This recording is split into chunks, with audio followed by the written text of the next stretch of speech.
Петропавлда құқық қорғау органдары қызметкерлерінің арасында парасатты полицей облыстық байқауы өткізілді. Офицерлер мен сержанттар мемлекеттік тілді қаншалықты жақсы меңгендіктерін көрсетіп, шығармашылық қабілеттерін паш етті. Конкурста жедел уәкілдер, криминалистер, мамандандырылған күзет қызметінің полицейлері, айдаушылар, штаб қызметкерлерінен құралған 8 топ бақ сынасты. Парасатты полицей байқауы дәстүр бойынша жыл сайын күз мезгілінде Ішкі істер департаменті мемлекеттік тіл және ақпарат бөлімінің ұйымдастыруымен өткізіледі.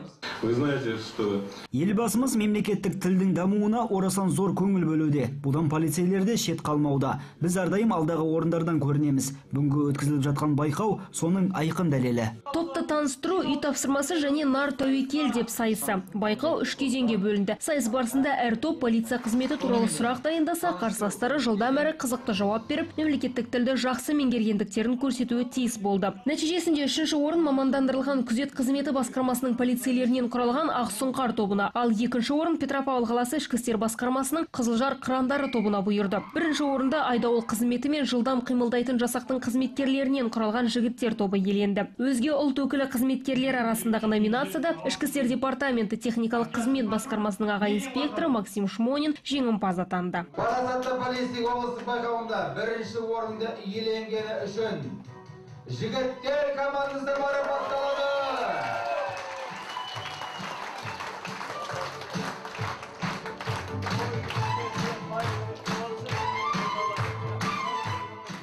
Жеңімпаздар қазанның 22-сінде Шымкент қаласында республикалық деңгейде өткізілетін байқауда солтүстік қазақстандық полицияның намысын қорғайды. Фариза Жазитова облыстық ішкі істер департаменті баспасөз қызметінің көмегімен әзірленді.